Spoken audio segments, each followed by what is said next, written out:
시편 43편 1절부터 5절까지의 말씀 제가 읽고 나눕니다. 하나님이여, 나를 판단하시되 경건하지 아니한 나라에 대하여 내 송사를 변호하시고 간사하고 불의한 자에게서 나를 건지소서. 주는 나의 힘이 되신 하나님이시거늘 어찌하여 나를 버리셨나이까? 내가 어찌하여 원수의 억압으로 말미암아 슬프게 다니나이까? 주의 빛과 주의 진리를 보내시어 나를 인도하시고 주의 거룩한 산과 주께서 계시는 곳에 이르게 하소서. 그런즉 내가 하나님의 제단에 나아가 나의 큰 기쁨의 하나님께 이르리이다. 하나님이여, 나의 하나님이여, 내가 수금으로 주를 찬양하리이다. 내 영혼아, 네가 어찌하여 낙심하여 어찌하여 내 속에서 불안해하는가? 너는 하나님께 소망을 두라.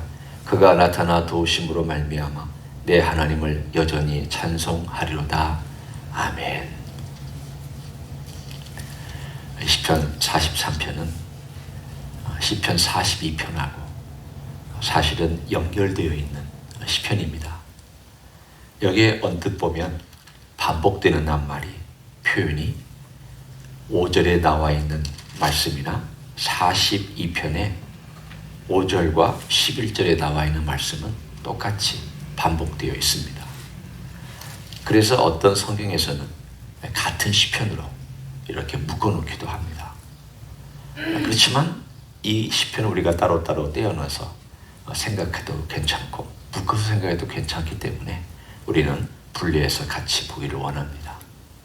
아마도 비슷한 시간에 지어졌든지 아니면 같은 시간에 지어진 것을 길기 때문에 분리할 수도 있습니다. 똑같은 저자입니다. 그는 지금 어제 함께 나눴던 것처럼 원수에 의해서, 오늘의 본문은 그걸 나라라고 표현합니다. 어떤 이방 나라가 힘으로 개입을 해서 하나님을 섬기는 예배를 방해하고 있는 어떤 일, 성경에서는 우리가 뭘 끄집어내기가 쉽지 않지만 어떤 일이 생겼습니다. 하나님을 예배할 수 없는 상황에서 하나님을 섬기는 일종의 성가 대장의 역할을 하고 있었던 이 사람이 도망갈 수밖에 없었습니다. 쫓겨날 수밖에 없었습니다. 그러니 그가 저 이스라엘의 북쪽을 떠돌고 있으면서 언제 내가 예루살렘에 돌아갈까? 언제 저 원수들이 사라지고 내가 다시 하나님의 전에 가서 예배하고 예배를 인도할 수 있는 그 자리로 돌아갈까?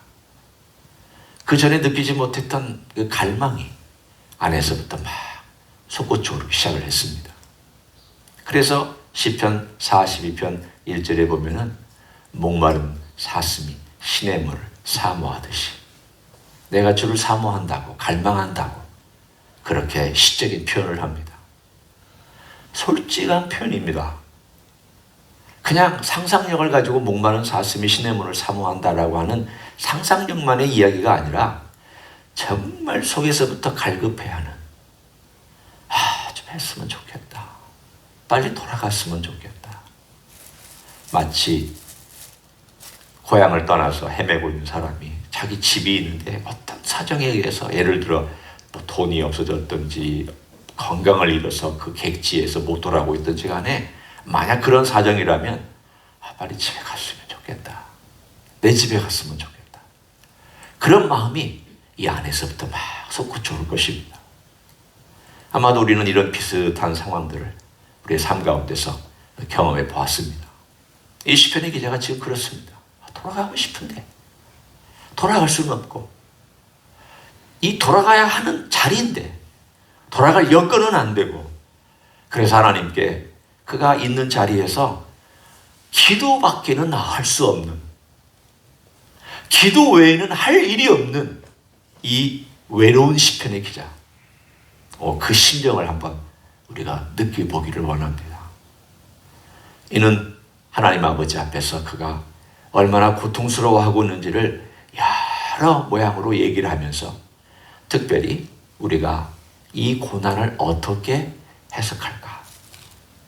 또 하나는 그는 이 고난 속에서 어떤 자세로 고난을 이겨내고 있는가? 고난이 저절로 없어진 거 아닙니다. 여전히 있습니다. 그 다음에 그가 무엇을 바라보고 있는가? 이 부분을 살펴보려고 합니다. 첫 번째는 42편에 나와 있는 내용 가운데 이 고난을 어떻게 해석하고 있는지를 살펴봐야 합니다. 7절을 한번 보시면 이렇게 표현합니다. 42편 7절입니다. 주의 폭포 소리에 깊은 바다가 서로 부르며 주의 모든 파도와 물결이 나를 휩쓸었나이다. 아니, 지금 이 고난은 원수들이 주는 고난입니다. 그런데 이 원수들이 주는 고난을 주의 파도라고 얘기를 합니다. 주의 모든 물결이라고 얘기를 하고 있습니다. 여기서 파도, 물결, 바다 이 표현들은 전부 다 그가 당하고 있는 고난을 상징적으로 표현한 내용들입니다. 물속에서 허우적거리고 그 파도 때문에 지금 헤어나오지를 못하고 물속에 빠져들어가면서 숨이 막힐 것 같은 그 고통, 도무지 이 물에서부터 어떻게 다 헤어나올 것 같은 그 두려움. 우리 각자는 다 그런 두려움이 있습니다. 물을 두려워하는 사람은 물에 빠졌을 때 거기서부터 숨을 쉬지 못하는 두려움. 예를 들어 공황장애 같은 건 그런 것이죠. 어떤 좁은 공간에 갇혀있는 것처럼 느낄 때 식은땀을 흘리고 심장 박동수가 올라가고 혈압이 올라가고 그래서 죽을 것 같은 그런 고통들. 예를 들면 그런 모든 고통들을 뭐라고 표현하는가 하면 주의 파도, 주의 모든 바다의 파도, 물결이라고 표현하고 있습니다. 그건 주님이 주신 겁니까? 주님이 그렇게 고통스럽게 만드신 겁니까? 주님께서 그렇게 너 그렇게 힘든 것 좀 고생해봐라 그렇게 하신 겁니까? 우리는 그 고난의 원인에 대해서는 정확히 알지는 못하지만 적어도 주님께서 주관하고 계시다라고 하는 면에서 주님의 파도라고 표현할 수 있습니다. 주님께서 허락하셔서 생기는 원수의 고난. 내가 지금 고통당하고 있는 이 모든 것들, 우리의 어리석음, 때로는 우리의 판단 실수, 또는 내가 선택한 잘못된 것들, 혹은 원인을 알 수 없는 어떤 고난, 예수 믿는 것 때문에 당하는 어떤 멸시와 또 그것 때문에 당하는 어려움, 모든 고난의 스펙트럼을 다 총망라해서 다 포함하여 이 모든 것들을 그가 표현하기를 주의 파도라고 표현하고 있습니다. 왜냐하면 주님께서 관할하고 주관하고 계시기 때문입니다. 우리의 시각을 늘 이런 시각으로 바라볼 수 있어야 됩니다. 그 이야기는 내가 과거에 잘못한 것을 돌아보지 않는다는 뜻이 아닙니다. 내가 잘못하고도 주님이 주신 고난입니까? 이러면 안 됩니다. 내가 잘못한 건 잘못한 건대로 보면서 주님이 통치하신다는 것을 알고 우리가 주님께 맡긴다는 의미지. 그리고 주님이 이것을 허락하셨을 때에는 주님에게 해답이 있다는 것을 찾으라는 의미지. 내가 죄는 다 짓고 주님이 주신 고난이다. 그 말이 안 되는 것이죠. 우리는 고난의 종류를 어떨 때에는 잘 분석할 필요가 있습니다. 내가 실수해서 온 고난인지, 내가 잘못된 선택해서 온 고난인지, 아니면 애매한 고난인지, 예수 믿는 것 때문에 당하는 고난인지, 우리는 하나하나 잘 분석할 필요가 있고, 모를 때에는 애매한 고난 속에 넣을 수 있습니다. 그러나 분명한 한 가지는 이 모든 고난의 위에 주님이 통치하고 계신다라고 하는 늘 이 사실을 알고, 내가 실패하고 실수한 다음에도 주님, 제가 비록 이 고난을 자초하였지만 주님께서 이 고난 위에 계심으로 이 파도 가운데 제가 어떻게 하면 되겠습니까? 주님께 묻고 주님께 나올 수 있습니다. 주의 고난 가운데 라는 넓은 의미의 주의 파도라는 이 의미를 우리는 다시 한번 생각하면서 주님 앞에 나아갑니다. 그래서 두 번째, 그의 주님을 찾는 마음이 이렇게 나타납니다. 낙담하지 말라는 겁니다. 스스로에게 낙심하지 말라고 명령할 수 있습니다. 왜냐하면 내가 비록 실수한 거라도 주님 앞에 나가서 해결할 길이 있으니까. 내가 비록 잘못된 거라도 십자가 앞에 나가서 나의 실패와 나의 실수를 고백하며 용서받고 회복될 길이 있으니까. 이것이 애매한 고난이라면 주님께서 어떤 방식으로 길을 열어주실 것이니까. 내가 예수를 믿는 것 때문에 당한 고난이라면 이건 기뻐할 일이니까. 어떤 고난이든지 내 마음속에 낙담하고 있을 때에 내 영혼에게 이야기할 수 있는 근거가 있습니다. 왜냐하면 내가 돌아갈 곳이 있고 내가 부를 대상이 있고 내가 호소할 분이 계시기 때문입니다. 오늘 시편 기자는 스스로에게 얘기를 합니다. 내 영혼아, 왜 낙심하느냐? 신앙은 자기에게 명령하는 면도 있습니다. 그것이 전부는 아닙니다. 그럼 우리는 낙담할 때 나에게 명령하면 내가 힘이 생깁니까? 그건 아닙니다. 그러나 낙담만 하고 있지 말라는 뜻입니다. 낙담만 하고 그냥 거기에 푹 처져가지고 아무 애쓰지도 않고 주님의 이름도 부르지 않고 자기 영혼에게 스스로 명령하지도 아니한 채로 누가 와서 도와줬으면 그렇게만 넋두리하고 있지 말라는 얘기합니다. 신앙은 때때로 부르짖어야 하고 주님을 바라봐야 할 때가 있습니다. 오늘 이 시편 기자의 간절함이 그렇게 나타나 있습니다. 주님께 나가라고, 주님 앞에 호소하라고, 좌절하지 말라고. 왜 그런 일을 행할 수 있는지에 대하여 세 번째, 바라보는 대상에 대한 이야기를 오늘 함께 나누려고 합니다. 그분이 어떤 분인가? 자, 우리는 42편과 43편에서 하나님이 어떤 분인지를 좀 더 하나씩 발견해 보기 원합니다. 42편 2절에는 이렇게 표현합니다. 내 영혼이 하나님, 곧 살아계시는 하나님을 갈망한다. 또 6절에는 내 하나님이여, 내 하나님이여. 자기 자신이 하나님이라고. 지금 그는 도망다니고 있는 사람으로 자기가 생각할 때는 하나님이 뭔지는 모르지만 자기를 지금 이렇게 힘들게 만들고 있는 상황에 놓았을 때에 여러분 같으면 나의 하나님이라고 부르기가 쉽겠는가?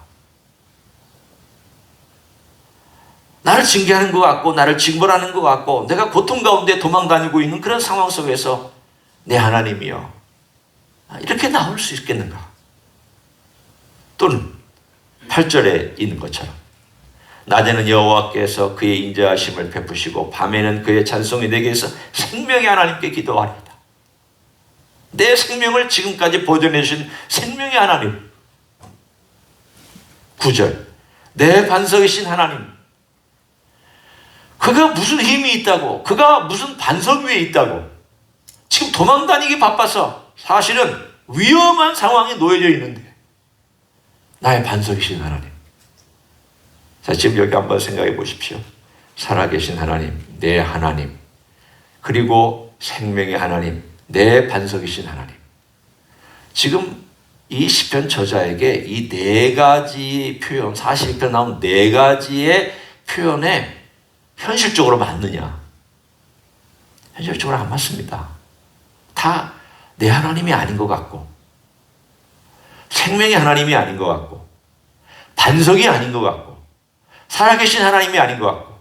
왜? 현실이 어려우니까. 하나님 살아계시면 어떻게 이런 일이 일어나는지 살아계심이 느껴지지가 않고, 지금 도망다니기 바빠서 생명이 위태위태하는데 생명의 하나님이 내 생명을 해주시는 것에 대해서 긴가민가하고, 반석이 있는 것 같지 않냐고 도망다니는 상황 가운데서 반석이 하나님이라고 얘기하는 반석이 하나님 같지도 않고 내 하나님 같지도 않은 그런 상황. 43편은 뭐라고 얘기하고 있습니까? 2절에 주는 나의 힘이 되신 하나님이시거든. 나의 힘이 되신 하나님. 당연히 나의 힘인데 지금 상황은 힘이 안 되는 것 같은 느낌이고, 4절에 그런즉 내가 하나님의 제단에 나아가 나의 큰 기쁨의 하나님께 이르리이다. 나의 큰 기쁨. 오늘 여기 이 4절에 와서는 더 확대됐습니다. 나의 큰 기쁨. 강조되어 있습니다. 그의 마음이 더 강렬해지고 더 갈망하고 더 사모하는 마음으로 큰 기쁨의 하나님, 그것도 나의 큰 기쁨의 하나님이라고 그가 에너지를 거기다 집어넣고 표현하고 있습니다. 자, 여러분 같으면 슬플 때 이런 표현들이 나옵니까? 나의 큰 기쁨의 하나님. 여기에 이 시편 기자의 놀라움이 있습니다. 여러분, 하나님을 신뢰하고 내 자기 영혼에게 하나님을 바라라. 하나님 갈망해라. 갈망하는 건 참 멋지고 좋은 것입니다. 갈망이 없는 인생이 불쌍한 인생입니다. 목마름이 없는 인생이 제일 불쌍한 인생입니다. 교회 다니면서도 목마름이 없는 사람은 참 안 됐습니다. 어떨 때는 제 영혼을 보면서도 제가 목마름이 없구나. 네가 목마름이 없구나. 네가 갈망이 없구나. 똑같이 다람쥐 쳇바퀴 돌다 하는 일 하고 또 먹는 거 먹고 주어진 일 하고 이게 나쁘다는 게 아닙니다. 이런 일 하다가 내 속에서 우리 주님에 대한 갈망이 없는 게 문제입니다. 주님을 사모하는 마음도 별로 없고 주님을 갈망하는 마음도 별로 없고 주님을 애타게 부르짖는 마음도 별로 없고 그냥 똑같이 이 사람이 갖고 있는 이 갈망 오늘 우리에게는 필요합니다. 그런데 이 갈망 속에 진짜 멋있는 갈망이 무엇인지를 이 시편 기자가 보여줍니다. 주님을 만날 때 주님을 충성의 대상으로 만나는 갈망이 있습니다. 그것도 신뢰하는 것입니다. 우리 주님 믿을만 하시고 주님은 약속을 지키시는 분입니다. 주님은 우리의 구원자 되시고 우리에게 은혜를 베풀어 주신 분입니다. 주님을 만날 때 우리는 늘 위를 바라보며 수직 관계로 만납니다. 주님은 은혜를 주시는 분, 나는 은혜를 받는 사람. 나는 기도를 하는 사람, 주님은 기도를 받으시는 분. 주님과 나는 늘 상하관계로 만나는 그런 사람이 있습니다. 그거 갈망합니다. 나쁜 건 아닙니다. 좋은 것입니다. 그러나 거기에서만 멈춰서는 안 됩니다. 수평관계로 주님을 만나셔야 됩니다. 무슨 뜻입니까? 수평관계로 주님을 만난다. 아니 목사님, 주님하고 나하고 어떻게 레벨이 같습니까? 주님하고 저하고 어떻게 같이 수평하게 될 수 있습니까? 주님이 원하시는 거야 그건데. 내가 너와 무슨 관계로 만나기를 원하는지 아느냐? 나는 너의 구주다. 맞다. 나는 너의 구세주다. 구원자다. 맞다. 나는 너의 창조주다. 맞다. 나는 너를 위해서 내 몸 드린 그러한 구원의 주다. 맞다. 그러나 동시에 나는 너의 친구다. 나는 너의 식구다. 하나님 아버지를 모시고 있는 식구다. 식구면 어떻게 같이 대화합니까? 식구면 동등하게 밥상에 앉아서 대화합니다. 예수님 가장 큰 맏아들이 되시고 우리가 그 주변에 앉아서 예를 들어 식탁을 대하고 있다고 가정해 봅니다. 그럼 우리 주님과 함께 대화할 때 우리가 그 자리에 앉아있는 것 자체가 말이 안 되지만 영광스럽습니다. 놀라운 일입니다. 그야말로 감지덕지라는 말이 이런 표현일 것입니다.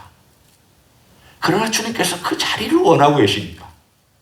그 자리에서 함께 이 테이블에 앉아서 주님과 함께 테이블에 앉은 식구로서 대화하고 또 친구로서 대화를 합니다.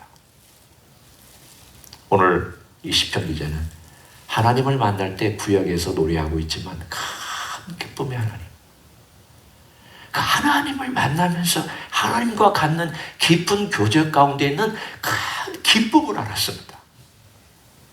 신앙은 이것입니다. 왜 이 사람이 목말라 하는가 하면 이걸 지금 잘 누리지 못하고 있기 때문에 목말라 하고 있습니다. 이걸 지금 뭔가로 인해서 환경이든지 뭐든지 간에 빼앗겨 있기 때문에 이걸 갈망하고 있기 때문에 그는 사슴이 신의 문을 사모하듯 갈망하고 있습니다. 그냥 교회 예배당에 오는 것조차 그 정도가 아니라 그 안에서 주님을 깊이 만나며 주님과 함께 교제하고 주님과 함께 대화하고 그 큰 기쁨, 말로는 형언할 수 없는, 세상 사람들은 볼 때에 이해할 수 없는 그 큰 기쁨을 회복시켜달라고. 주님과 함께 대화하던 그 놀라움, 대화하면서 누리는 그 큰 기쁨, 감격, 가장 친한 사람하고 가장 친밀한 대화를 나눌 때 내 영혼이 차곡차곡 채워지며 내 영혼에 기쁨이 있는 그 시간을 그리워하며 이 시편 기자가 기도하고 있습니다. 이것이 만약에 잃어버렸다면 회복해야 합니다. 없었다면 가지셔야 됩니다. 그리스도인들 중에 없는 분들 많습니다. 늘 충성으로만 만나는 분들이 있습니다. 충성하고 봉사하고 드리고 그리고 늘 경배하는 대상으로만. 분명히 맞습니다. 그게 먼저 와야 됩니다. 두 번째로 주님과 깊이 교제하고 주님과 깊이 만나고 주님과 만남의 큰 기쁨과 교제의 기쁨과 우정을 나누고 주님과 함께 나누는 그 놀라운 수평 관계에서 누리는 그 아름다움. 주님이 그것 때문에 우리를 구원해 주셨습니다. 같이 천국에 가자. 나랑 같이 대화하자. 나랑 같이 사귀자. 나랑 같이 만나자. 나랑 같이 떡을 떼자. 나랑 같이 잔치에 참여하자. 나랑 같이 아버지의 놀라운 은혜에 참여하며 누리자. 천국은 그런 곳입니다. 이 땅에서 천국을 누리기를 원하신다면 수평으로 관계에서, 수직의 관계에서도 주님을 만나지만 수평의 관계에서도 주님을 만나는 여러분 되시기를 예수님의 이름으로 간절히 축원합니다. 기도하시겠습니다. 함께 동성으로 기도합니다. 주님과 깊이 친밀함과 큰 기쁨을 누렸던 분이 지금 그것을 누리지 못하고 있다면 누리게 해달라고 기도해 주시고 회복시켜달라고 기도해 주시고 그 맛과 그 깊이를 모르고 있다면 그것을 맛보게 해달라고 이 시간 기도하기를 원합니다. 동성으로 기도하시겠습니다. 하나님 아버지 감사합니다. 우리의 삶 속에서 우리 예수님께서 이 땅에 오셔서 우리를 위하여 십자가 지셨습니다. 우리를 위하여 피 흘려주셨습니다. 우리를 용서해 주셨습니다. 우리를 하나님 백성 만들어주셨습니다. 하나님의 자녀 만들어주신 것 감사를 드립니다. 주님 참으로 주님 우리의 구세주며 구주시며 왕이시며 모든 것 되시며 그러나 동시에 주님께서 이 땅에 오셔서 우리를 하나님의 자녀로 만드시고 주님 참으로 우리의 앞서 하나들이 되시고 우리를 친구로 삼으시고 우리를 인도해 주시는 놀라운 주님이시니 감사를 드립니다. 주님과 그런 친밀함과 큰 기쁨을 누리며 살아갈 수 있는 하나님의 종들 되게 하여 주시기를 원합니다. 갈망하며 그 자리를 사모하기를 원합니다. 그 영혼의 상태를 갈망하기를 원합니다. 주님 그런 상황 가운데 저희를 넣어주시기를 원합니다. 주님 앞에 그렇게 나아갈 수 있는 하나님의 종들이 되게 하시고 하나님 그렇게 갈망하며 주님을 찾는 종들이 될 수 있도록 은혜를 더하여 주시옵소서. 사랑하는 주님 이 시간에 그런 놀라운 은혜를 부어주시고 그런 사랑을 부어주시고 주님께서 원하시는 그런 사랑 안에 우리가 걸어갈 수 있도록 주님께서 인도하여 주시기를 원하옵고 기도를 드립니다. 오늘도 주님 종들이 모였사오니 그런 놀라운 기도 가운데 함께 하실 줄을 믿고 감사를 드립니다. 감사를 드립니다.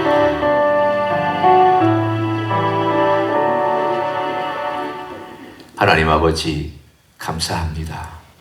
우리 예수님을 이 땅에 보내셔서 그 피를 흘리게 하시고 우리의 죄를 그 피로 씻으시며 우리 주님을 우리의 구세주로 구주로 우리의 왕으로 우리의 삶의 주인으로 우리의 목자로 만들어주신 것 감사를 드립니다. 그것 때문에 우리는 하나님 백성이 되었고 하나님의 아들과 딸이 되었습니다.